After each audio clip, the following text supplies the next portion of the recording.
Welcome to Cooper and Cary Have Words. I am the Cary.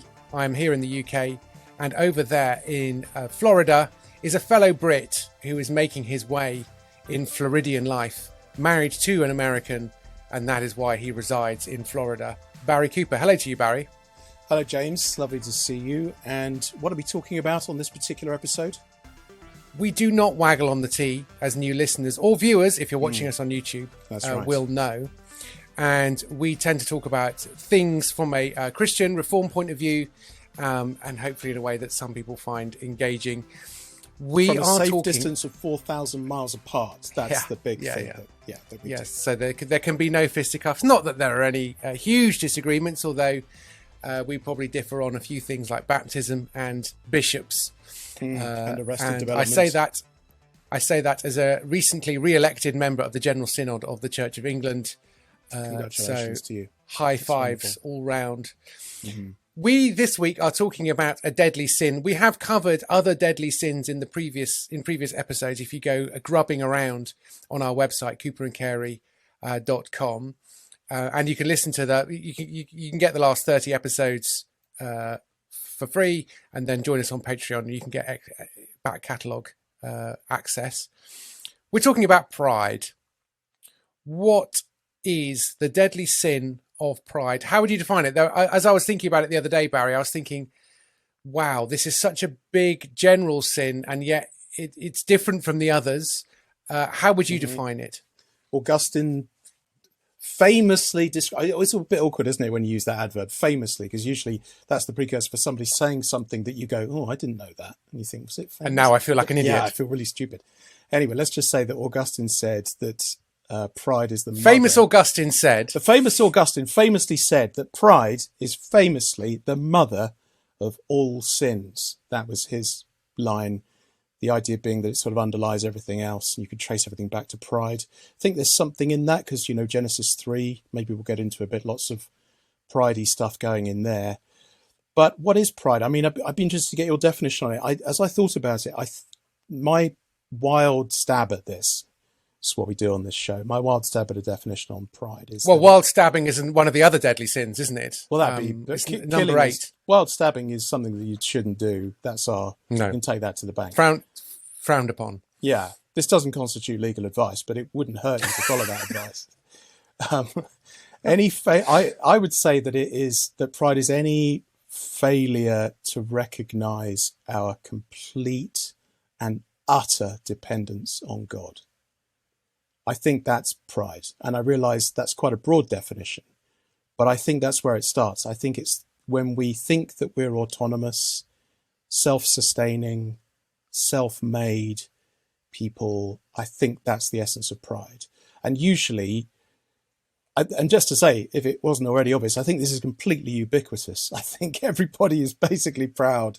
But I think most people think, well, sure, I've been given certain things at birth, certain native gifts and so on. But then what I do with that, well, the credit for that goes to me because I've taken those things and I've kind of run with them and I'm doing that. But actually, that's not true. I mean, who enables you to not only have the gifts you have, but then have the energy and the motivation to use them? Where does that come from? We know as believers that, God could in an instant take away our ability to breathe. So, he sustains everything, including what we laughingly call our own effort. And it's funny, I did a sermon on Daniel 4 a little while back on Nebuchadnezzar. And that's what really got me thinking about this. Because you think about it, we didn't choose what country we would be born into, to whom we would be born, what century or decade we'd be born in, what DNA we would have, what gender, what ethnicity. So it's utterly comic to say, I'm a self-made person.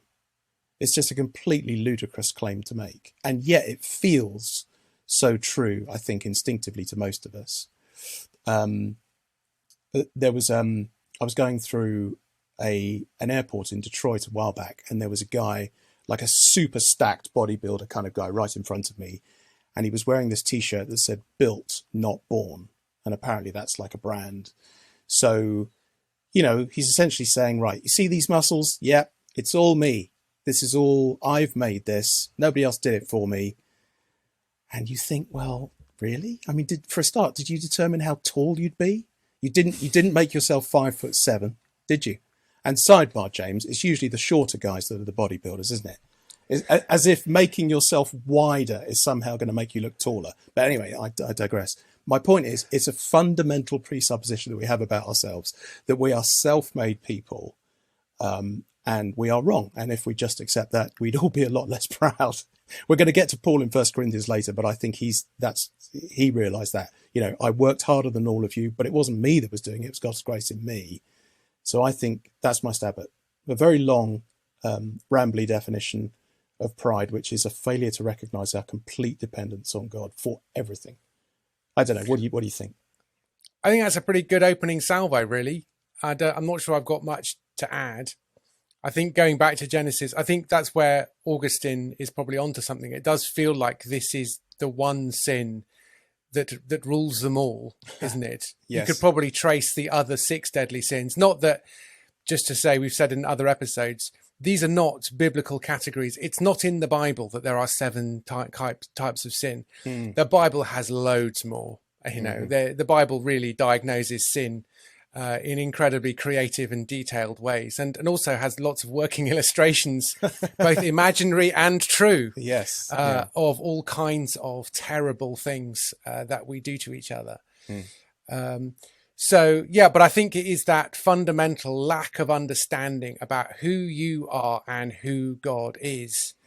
And if the gospel can be summarized in 3 words, which it can't, but let's say that it can. Let's have a stab at it. Jesus is Lord. 3 words. That's the gospel. And I always think, I've recently started thinking to myself now, if we could really boil the gospel down to one thing, I always think to myself, but why do you need to do that? Spoken like a true conservative evangelical. Yeah. We don't need, whatever also, but no, evangelicals do it too. Yeah. That's what they always like to say, because what the gospel's really about is. The heart of it is, yeah. We're not required to say what the heart of it is, because we've been given a really long book. That's right. With confusing stories and odd beginnings and endings, and proverbs that say this is the case, and another proverb that says this is not the case. And you go, and they're both right, and in your heart they're both right. It's like the old joke about speed reading. Oh, I've just done speed read. I've just finished War and Peace. It's about Russia.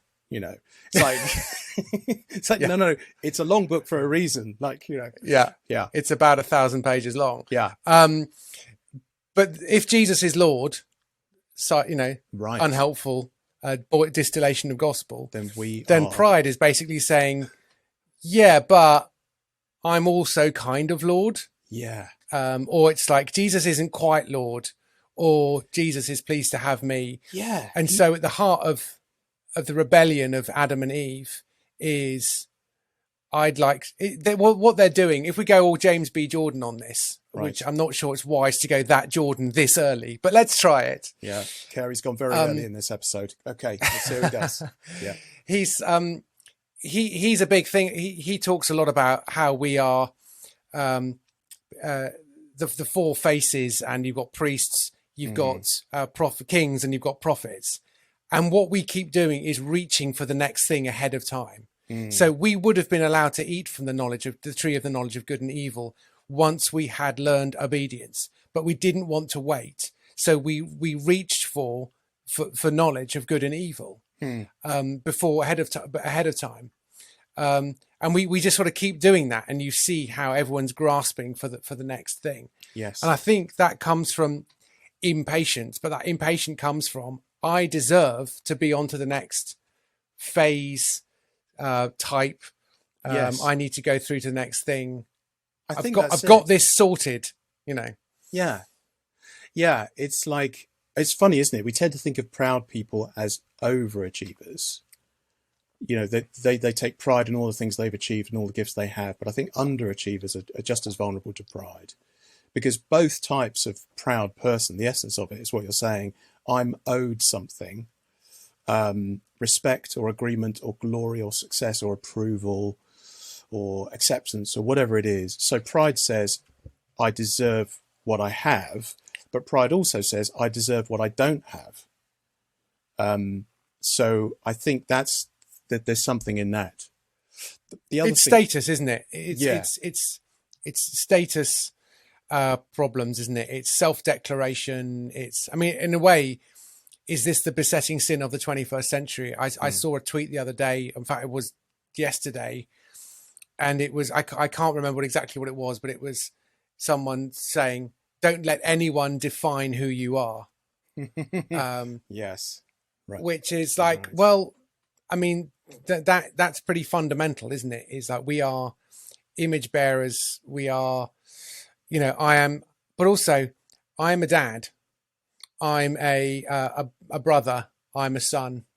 I'm a Christian. I thought you were singing the first verse of Staying Alive there for a minute. But keep going. Yeah. I'm also the Eggman. I don't know if you knew that. That's where I was really.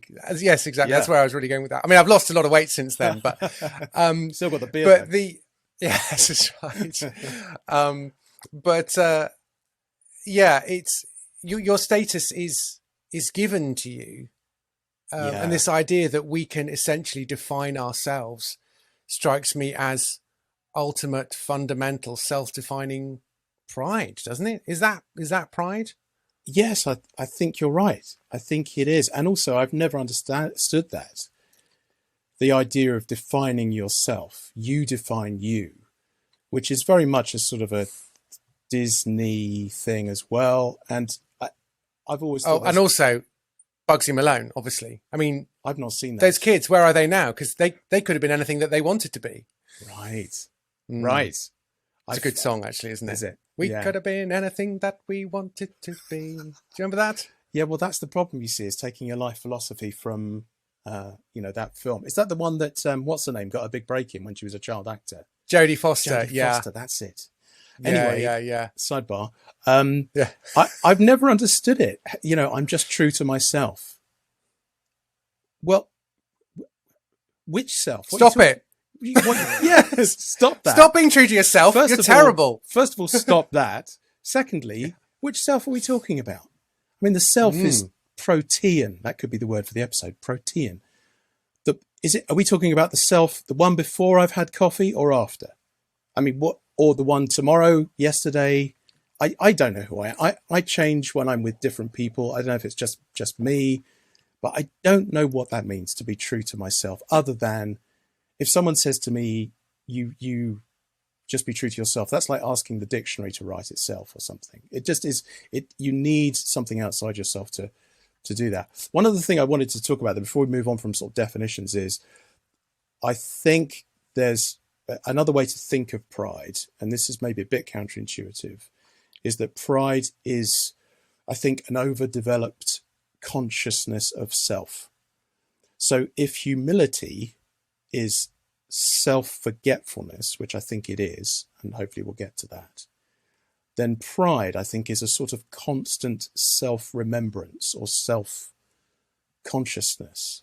And there is a very famous and rather hackneyed definition of pride, which probably speaks to this, but maybe bears repeating. Pride is, what is it? Humility is not thinking less of myself. It's thinking of myself less. That thing. I think there is something in that, that pride is just thinks about itself all the time. To the extent that even people who say, I hate myself, I hate myself, I hate myself, I hate myself, I want to say, I know what you mean, but I don't really believe you, because you're thinking about yourself so much. That's pride, isn't it? When that's happening. I know we don't usually think of that as pride, but I think there's something essentially prideful about that sort of self-focused mindset. Well, it reminds me, as you were talking there, of Screw Tape Letters. Yes. Where Lewis, as usual, nails it. Right. So for those who are unaware of the Screw Tape Letters, they are by C.S. Lewis, and they are letters from a senior devil to a junior devil. And the junior devil is basically trying to get some poor bozo to slip up and make mistakes and drift away from the faith. And there's this lovely bit where the senior devil advises the junior devil by saying, your patient has become humble. Have you drawn his attention to that fact? All virtues are less formidable to us once the man is aware that he has them. Yes. But this is especially true of humility. Catch him at the moment when he's really poor in spirit and smuggle into his mind the gratifying reflection, by Jove, I'm being humble. And almost immediately pride at his own humility, will appear. If he awakes to the danger and tries to smother this new form of pride, make him proud of his attempt, and so on through as many stages as you please. But don't try this too long, for fear that you may awaken his sense of humour and proportion, in which case he will merely laugh at you and go to bed. Oh, that's good. It's very interesting Strong, that he isn't lands with sense of humour as well, isn't it? That's an underrated weapon against the devil. Martin Luther really understood this. You know, the idea of laughing at the devil. Anyway, another sidebar, but that is brilliant. He's good, isn't he, Clive? He's written a lot of good things, don't you think? Yes, I think he's underrated, isn't he, in reform circles, C.S. Lewis? Well, in English circles, he certainly is. I don't think people realise. Is he the Narnia guy? Yeah, exactly. People are very snooty about him, but again, it's because he's a Christian. I mean, it really is just because he's a Christian, because he's clearly a genius. I was going to ask you then, James, let's get personal here. Let's land the plane at Personal Airport, right? Which is just west of Hounslow. How does pride manifest itself in you? I should say up front that... Whilst I'm waiting for my luggage, is that right? Well, that's a good one. Yeah. I should say, though, that the weird thing about pride, maybe unlike other sins, is that it's really easy to see in other people, really hard to see in yourself. Like whenever you have a Bible study and you're doing prayer requests at the end, have you ever heard somebody say, yeah, I'd really like prayer for my pride. I'm really proud. People would sooner admit to having a problem with pornography than than saying, yeah, I'm really proud. I'm considering an affair with the neighbour. Yeah. Than say, I think that maybe, I don't know. It's just, it feels like maybe you just it's only recently actually that I've thought to myself about praying to be more holy. I know that sounds crazy, but just thinking I am allowed to pray for godliness, and it's not something I'm praying for God's mission. I'm praying for individual people. I'm praying for their godliness. Actually, I'm not praying for my own, but I have recently been trying to get into the habit of praying for my own. I've been praying for your godliness. That's all right. Thank you. You're covered, yeah. It's just an obvious thing. I have to say, it's working a treat. Yes, I can see. I mean, I know you were praying about my humility, but those prayers have paid off. No, I'm delighted to see it. Glad I'm not wasting my time. If we're talking about besetting sins, are you just distracting, from which we struggle. Are you distracting people from No, I'm about to. Okay. Look, you've landed the plane, and I'm having an existential crisis at the airport, as many do. As you're waiting for your luggage to come around. Yes, the luggage is coming, and it's you're considering your life choices. I think I have a status problem whereby I like to elevate. I think it's see, already I'm trying to let myself off. So I'm not going to do that. Right. Don't do that.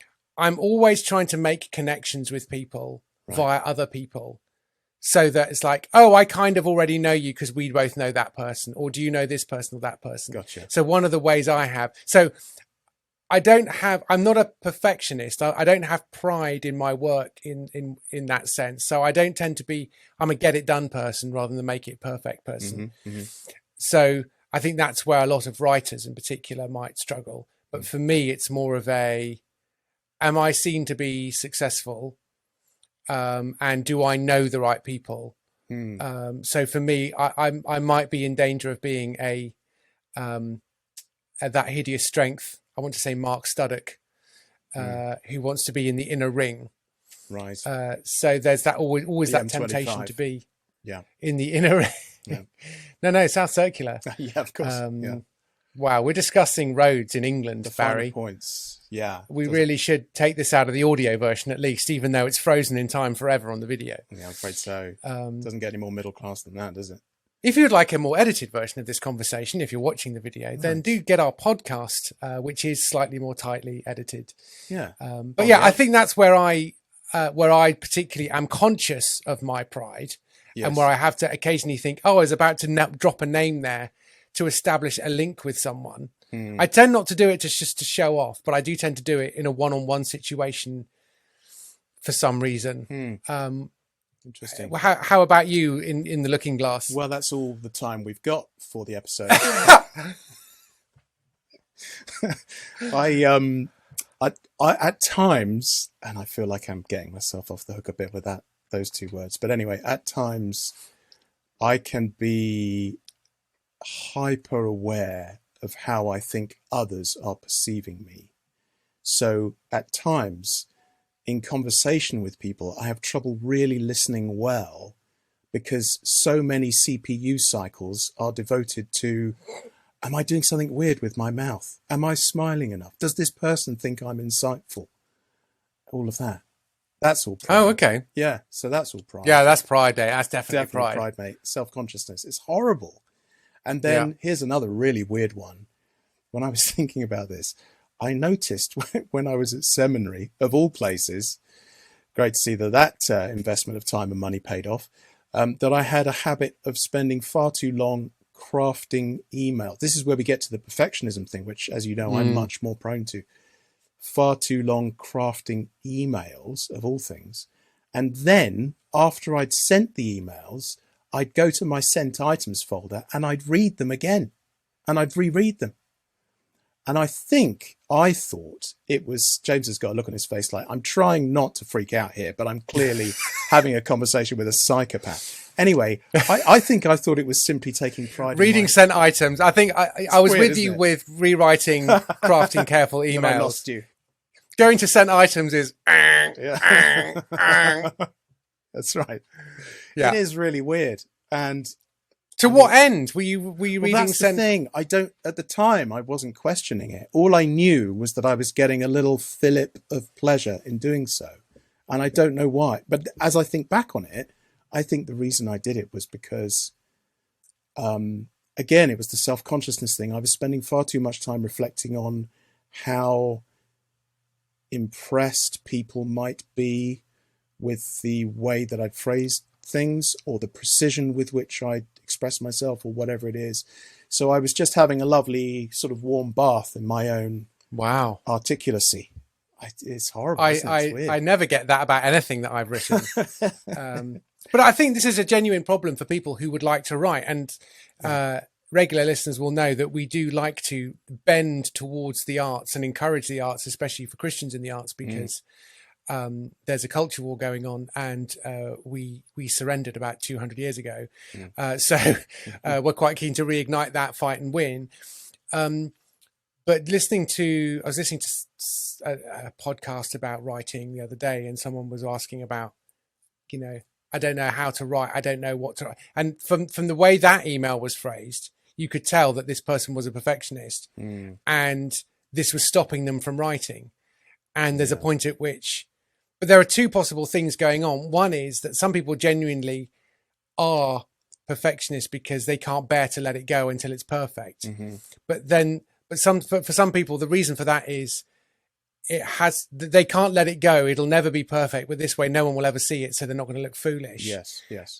Whereas I think some people genuinely just have high standards, and I think that's fine. But there's an element of it's easy for that to become pride. And yet it's okay to be proud of something, and maybe we'll get into. I think also perfectionism can be laziness as well, because there is that thing of that it's just going to require too much work, and so what you do is you say, well, it's not ready yet, so you just keep endlessly sort of just piddling away with it rather than actually really being committed to getting something finished. But then I think you're right. There is that thing of, well, once it's out there, people can see what an idiot I am. There's no clawing it back. So there's that. Yeah, I think that is the thing. Yeah. I actually remember, it's funny, that's just come to my mind as I say that. That was sort of the thought process when you initially said, hey, why don't we do a podcast? And my thought was, my first thought was, everyone will immediately see what an idiot I am. And the second thought was, well, job done. Yeah. Here. Yeah. Yeah. And then the second thought was, and that's exactly why I should do it, because I'm so tired of trying to be a perfectionist and get everything just right. Doing a podcast with James Cary will just be a brilliant way of letting my standards slip. That's my way. So that's what I thought. Oh man, this is how British men talk to each other. Yeah. It's just From 4,000 on miles air, away. Yeah. on air, flat out abuse, but which is entirely justified. But you're right. I mean, I think there are, and again, within the world of podcasting, you know, so let's just be honest. If you go onto podcasting forums, 35% of all of it is men talking about microphones. Yes. You just can't get away from that, and so this is just it's not helpful. You say that like it's a bad thing, but yeah. Yeah. Right. I would say 15% of all podcast discussion, at least it was when I last looked a year or two ago, was how long should a podcast be? To which the answer is as long as you think it should be, as long as it is interesting. And then you have lots of podcasters go, oh, well, we just talk for an hour and a half. And, if the audience, and people seem to love it, and they didn't, and there are shows that I listen to that are really long and blah, blah, blah. And look at Joe Rogan. He's 3 hours long and all that kind of stuff. To which then occasionally I used to offer advice, which was, okay, but it would probably be better if it was shorter. So it is improvable, but there are some people who just think I should script the whole thing, and I can't imagine doing it, or I should talk and then edit an hour down to 12 minutes, which is probably about an 8 hours edit. Yes. To get something down that much. Absolutely. So, but I mean, in a way, it feels like we've drifted, but in another way, it feels like these are practical examples of how pride, perfectionism, this is very helpful. Sort of manifest themselves. Much cheaper than therapy, let's face it. Now, especially in America. Yeah. The other day, I know you were reading Luke 17, weren't you? And you had a particular issue. Why don't we talk about that for a little bit?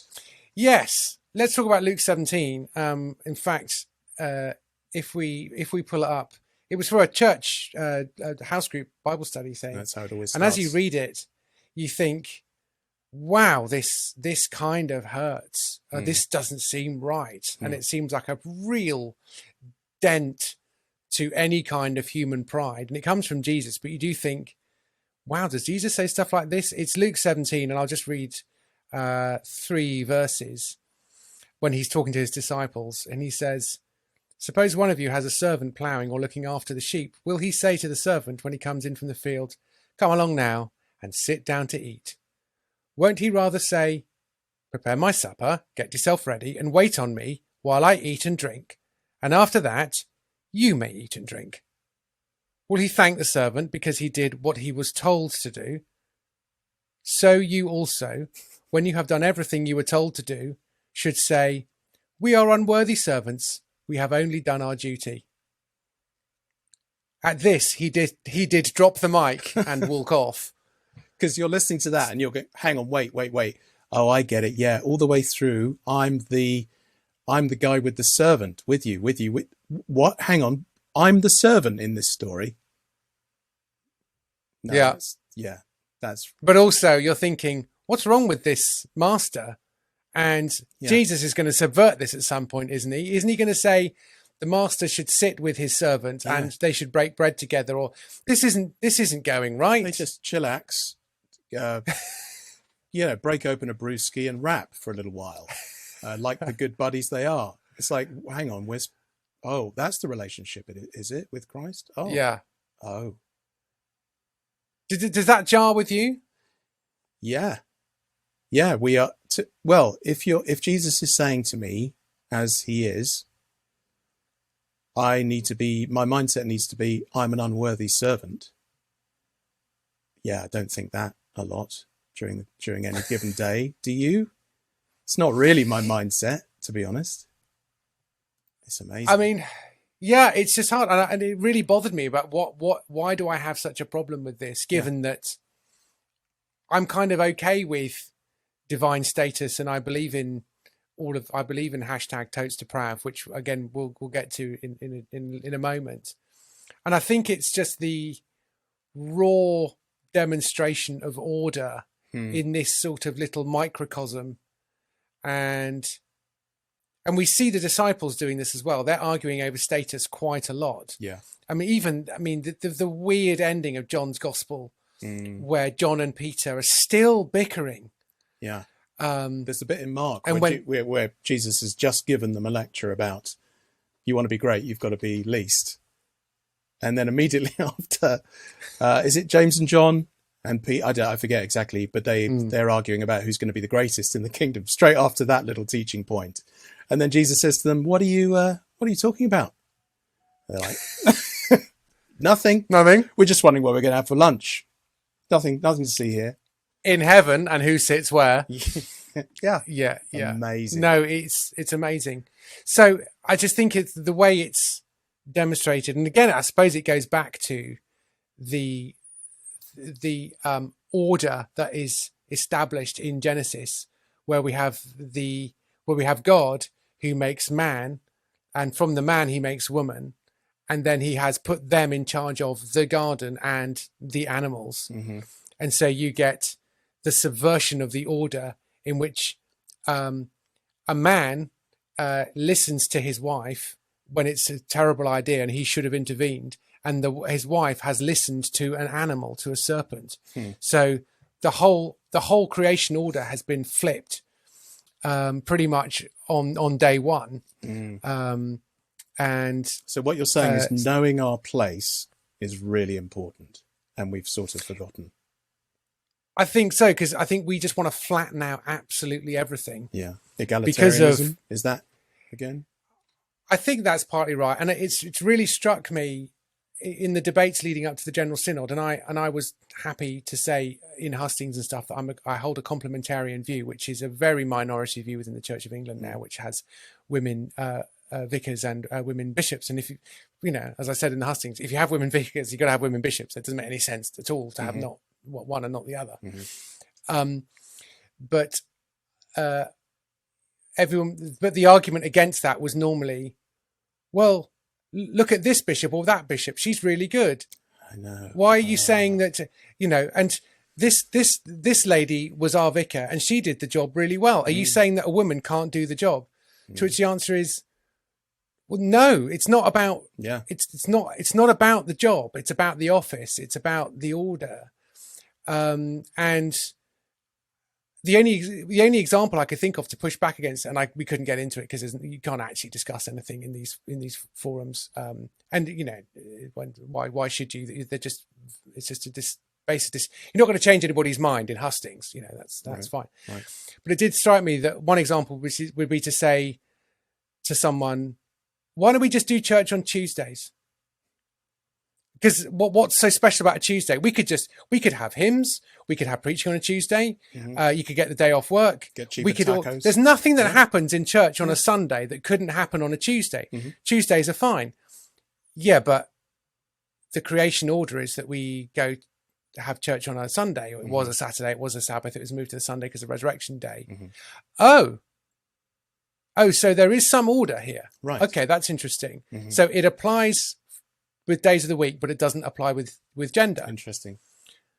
That would be the only equivalent I could give, and therefore egalitarianism in that sense is a kick against the order. Now I know we have dear brothers and sisters who believe passionately in egalitarian theology and are evangelicals, and you know this is not a deal breaker necessarily, although I think it has some really serious theological consequences. I mean, even language, apart from English, is gendered. French nouns are male or masculine or feminine, and it's all that kind of stuff. But I think that's kind of why we want to flatten out absolutely everything and just say, if you're a person, you can do anything, and no one gets to say who says what. And yet, that's not a particularly helpful way of thinking, I don't think. That was a bit of a sideways rant, which helpfully circled back to pride and status and order. No, I think that is right. It's a fundamental, instinctive, primal kick against anybody who says, no, actually, I am the boss of you. There's that bumper sticker that you see every so often. It's a favourite with Hell's Angels, and obviously those are the sorts of circles that I move in. Now I'm in Florida. Better to reign in hell than to serve in heaven. I think that's a quote from Milton, isn't it? Paradise Lost or something. I think Satan says that. So, that's not meant, when Milton wrote that, he wasn't saying, this is a good life verse. He puts that in the mouth of Satan. But people really believe that. We would rather die and go to hell than simply admit God is God. It doesn't seem like a big thing to say. God is God. The clue's in the title. He's very much God. Are you okay with that? No, I'm not okay with that. All right, why? Why is it so hard to admit God is God? And I think the answer to that is, if God is God, then I'm not. I mean, that's the bottom line, isn't it? If God is God, then there's nothing he can't ask of me. That's an uncomfortable place to be. We just don't want to live a life like that. So it seems pretty fundamental to who we are, I think, as people. So how do we get out of this? Because there are alternatives to being proud and proud-hearted, and stiff-necked is another good one, isn't it? People who won't bow their heads. Right. That the Israel are a stiff-necked people. I was reading the Golden Calf the other day with our 11s to 14s Pathfinders group. But how do we get out of this without falling off the horse, as we often say on this podcast, on the other side? Because it struck me that the opposite of pride, and not in a good way, is self-loathing. And that's not good either, is it? And that is another problem that we have in our society, which is you are required to hate yourself. Is self-loathing always bad? I mean, doesn't it depend on how we define self-loathing, and I guess how long we live there? Wouldn't you say? The reason I say that is because Calvin, famously, John Calvin said that he said, and obviously it's not so famous that I can remember it. I'm going to read it. He says, we cannot really aspire toward God till we have begun to be displeased with ourselves. So there's a sense in which maybe loathing's too strong a word. I don't know whether it is too strong a word, but there has to be a sense of, I've looked inside myself. It's really ugly in here. It's like Great Yarmouth. It's really unpleasant. Sorry if you're in Yarmouth. No, 6 listeners have now just switched off. I'm so sorry. I didn't mean that. I could have said anything. You did mean it. That's the worst thing about it, Barry, is you meant it. I was there 25 years ago. I had a bad time. It was probably just an off day. We have to be displeased with ourselves, don't we, if we're going to reach out for God? I suppose the problem is if you camp there and all you ever do is you just look at your own loathsomeness rather than using the loathsomeness as it were, a sort of a launch pad from which to go, oh, okay, so I how wonderful. I have a saviour who saves me from that, and delighting in that. But I do think, maybe self-loathing gets rather a bad rap in that sense. Okay. I take the point. Report. And maybe it's, I've not seen that. No, I just mean in the sense of it's a minority view. Okay. Yeah. I think you argue it convincingly, but I would still say that words and terms are probably helpful if they're generally agreed upon. Yeah. I'd liked your term earlier of self-forgetfulness. I think that was helpful. And I think we do believe as Calvinists in total depravity, #totes deprav. Yeah. But even that, I think, you can live there, can't you? Total depravity can be a thing where people get so sort of obsessed with it. And that's not really the point. It's actually supposed to be a liberating realization about yourself, isn't it? Rather than a damning one forever. Yeah. It can teeter, but also it can teeter over into, I'm so sinful, what's the point? Yes. Exactly. And that can be a form of what might be called antinomianism, which is essentially, I'm going to continue to sin because God forgives me and that's what he does. And there's no point. I'm already so dirty, I may as well keep rolling around in the mud some more. Yeah. Yeah. And so, that sort of describes one of my children in wooded areas. It's like, well, I'm dirty now, so let's ride this one all the way out. But I just think there's the self-loathing, I think, implies a self-destructiveness Yes. and a lack of understanding of who you really are. So I think even more basic than our total depravity and more fundamental is being image bearers of God. Mm-hmm. And we are not animals. Hmm. We have been made in God's image, and therefore we don't want to despise that. And therefore anything that sort of plays into just or the manipulation of someone so that they constantly feel guilty for something that actually they haven't done. So we get a lot of that with, if you're a particular person of a particular race, then you are on the hook for the behavior of your great grandfathers. Right. Yes. And it's like, well, there's no way out of that, is there? It's like, you should be ashamed of yourself. I haven't done anything. Well, we all know that you have done something. Yes, but I haven't done the thing that my great grandparents did. And I can't be held accountable for that. Yes. So there's no way of paying your way out of that. You're in the hole and that's it. You're damned forever. Yeah. Yeah. Yeah. And in one sense, we have inherited the sin of Adam, so we are damned forever. Yeah. So I believe, so if we believe in original sin, but thanks be to God, through the grace of Christ, we can be saved. But I think the reason that I'm just reluctant to go down the self-loathing route is it feels like it's another disease, Yes. like pride. Well, I think it feels like a form. Again, as I said earlier, I think it is a sort of pride, actually, self-loathing, because it's all about the self. It's an inability to take your eyes away from yourself, to forget yourself. I think it is pride, actually. Yeah. Yeah. So it gives into despair, and all of those other things. And,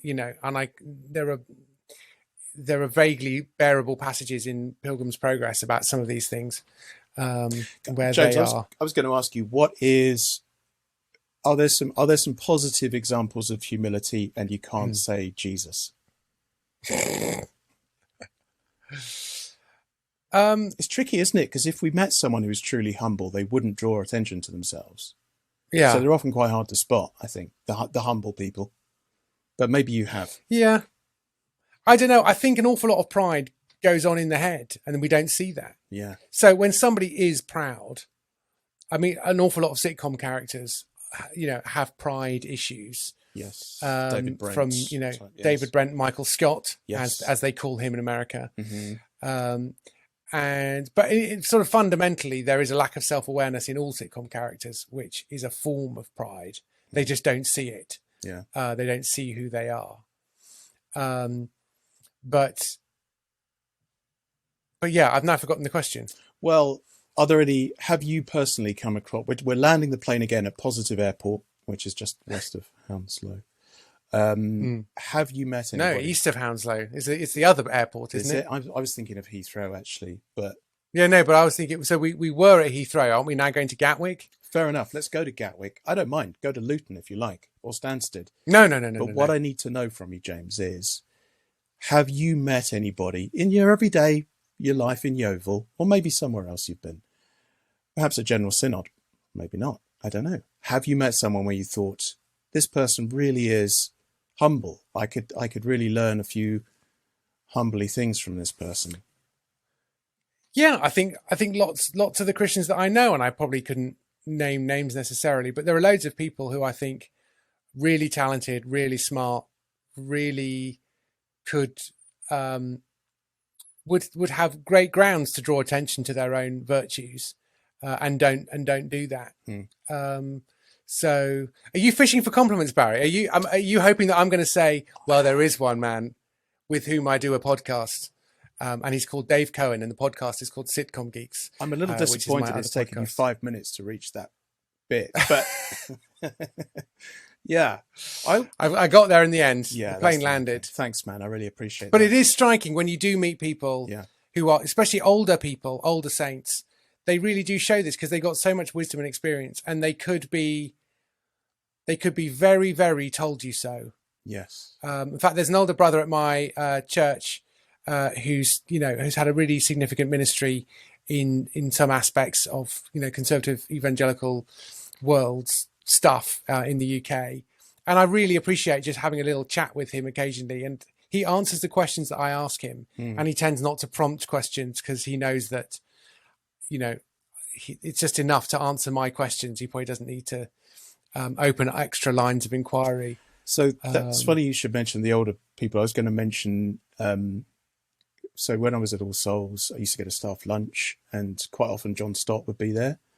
And he was one of the most unassuming people I've ever met, and without a doubt, one of the most brilliant.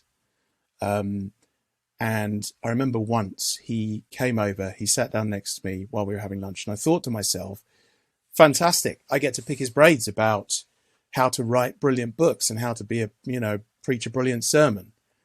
And I was incredibly disappointed because all he wanted to do was talk about me. So, lovely to meet you. How are you? What are you up to? I kept trying to change the subject to him, and he just wouldn't have it. And I just think that for me, when I think of humility, apart from Jesus, that's one of my sort of go-to things. I think he really was. Interesting. That's a really good shout, because I did speak to friend of the show, Mark Mennell, who we talked to about leaving Facebook and a few other things more recently. And I interviewed him at the Keswick Convention and at the Unconventional, and he's been doing a lot of work on the John Stott legacy. And I did ask him, is there a danger of sort of hero worshipping? Because we've seen where hero worship, lands. Side note, Mars Hill, rise and fall of, see previous episode. But actually, he was really robust in a good way and generous, and just said he was just so humble. He was just so uninterested in himself. And he made a lot of money through publishing books, and he didn't keep any of it. It all went to Langham Partnership, which is all about training Bible teachers in other countries. And so, he really was to live as Christ, to die is gain. He lived in a tiny, right tiny until the very end room in central London. Really unassuming. Yeah. And then there are others who might do that as a way of saying, look at how uninterested they are in their position. But you get a whiff of the martyr complex, a whiff of self-denying. Go that way. Yeah. And actually, that really struck me.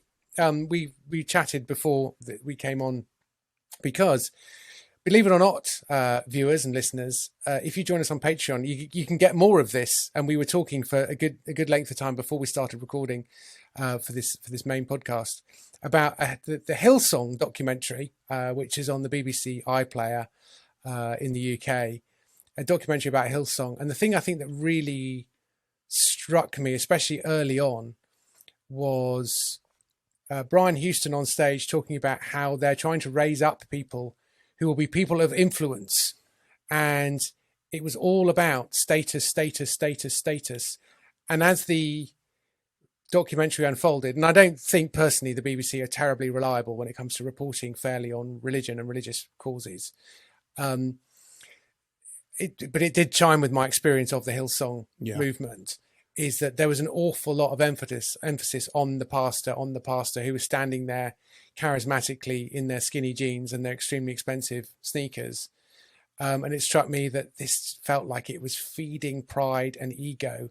And this is the anti-John Stott.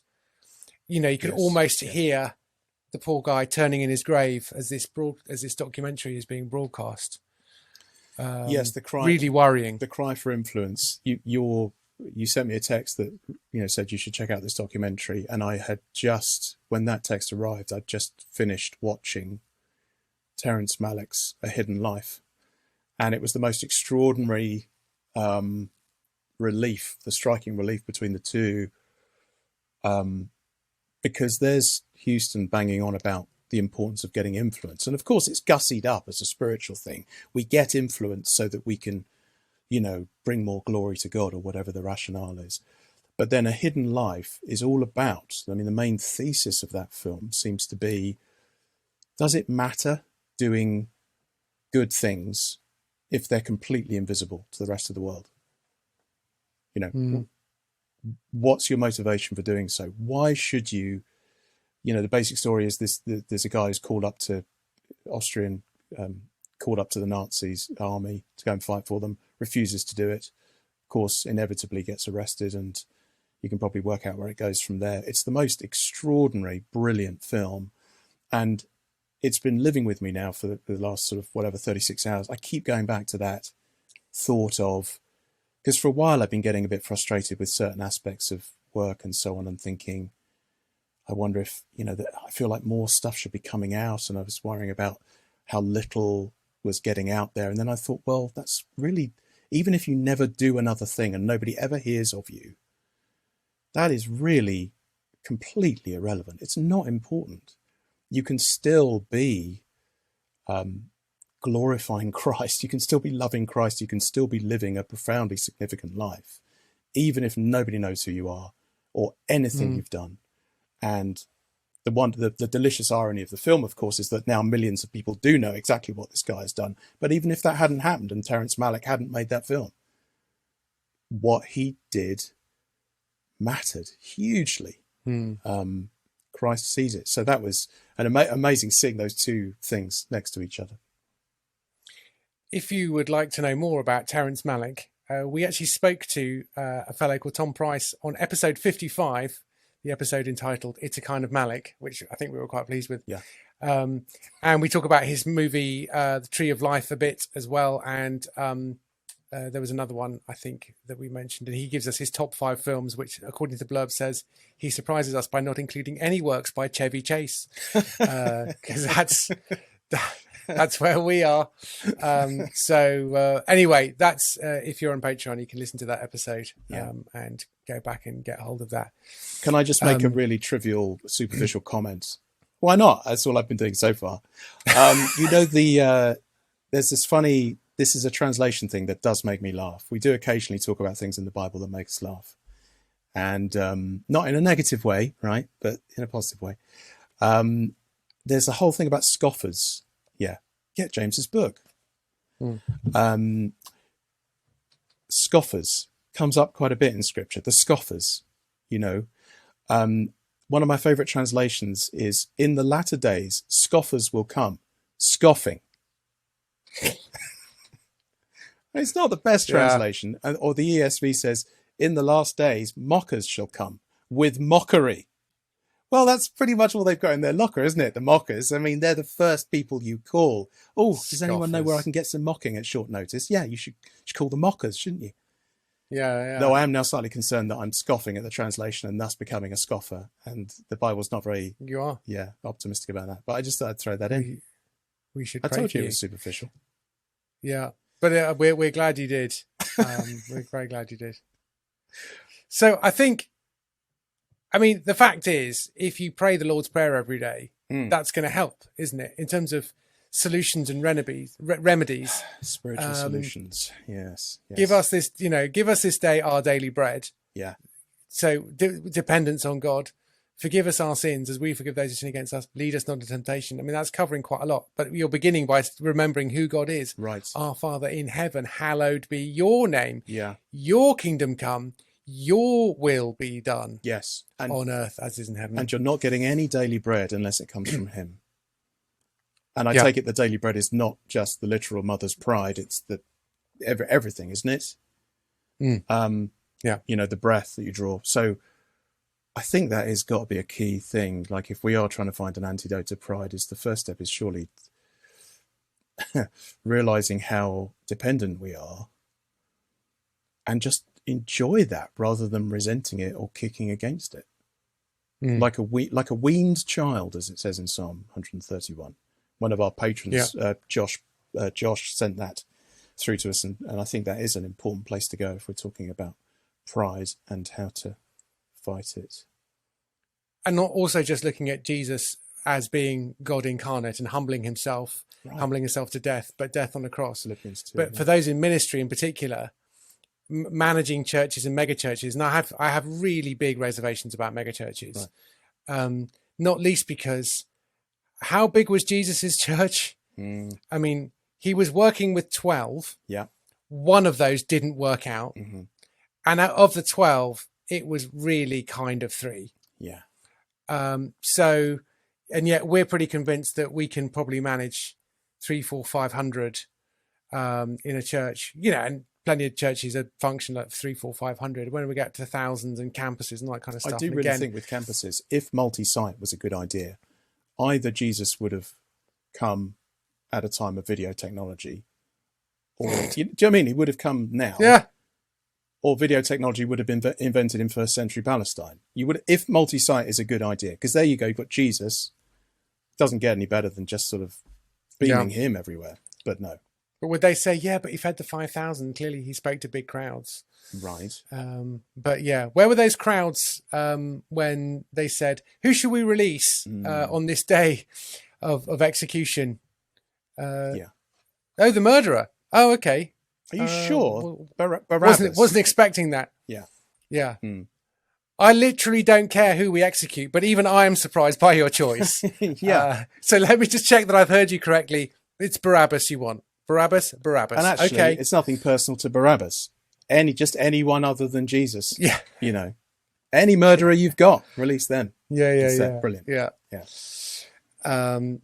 And I think on that odd note, we're going to depart personal airport on that note, are we? We are. Okay. We're going to take off again, and circle endlessly for another fortnight until we join you again with further thoughts, from and dispatches. Yeah. I nearly said from the front lines of theology there, but I don't think anyone can accuse us of being at the front lines or even the middle lines of theology. Maybe, but yeah, I'm not sure. We are going to stick around on the line, as it were, after this episode finishes to do a little bit more and address some things that our dear patrons have brought up as well. So again, if that's something that you fancy being a part of, take a look at the show notes. You can go to the website, cooperandcary.com, click on the Patreon link, which is the bottom right of the screen, and see all the wonderful things that you can be a part of and that you can have your very self. But I think that's it. And it may be that you just, like the show. You don't want any extra content. You don't want to be part of a Discord group. And you may never want to see us ever again. But just and that's all completely fine. Yeah, and that would be great too. It does help us keep the lights on because we do actually prepare for this sometimes, and the tech at the back end of it with the audio and the video and everything takes a bit of time and money as well. So if you can chip in, and if you can't do that either, then recommend it to a friend or an enemy to listen to. And just this is a hard one to share, isn't it? Hey, I listened to an episode on Pride. I really think you should listen to it. So we've probably not created the best episode to recommend, but listen to the last one about why build a cathedral. And we've got some thoughts on that with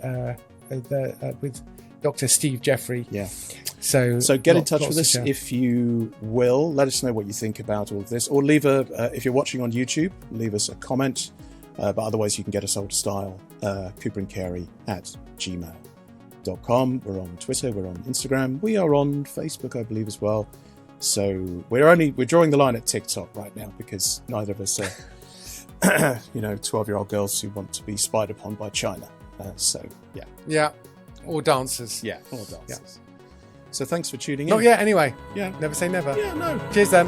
Cheerio. Bye.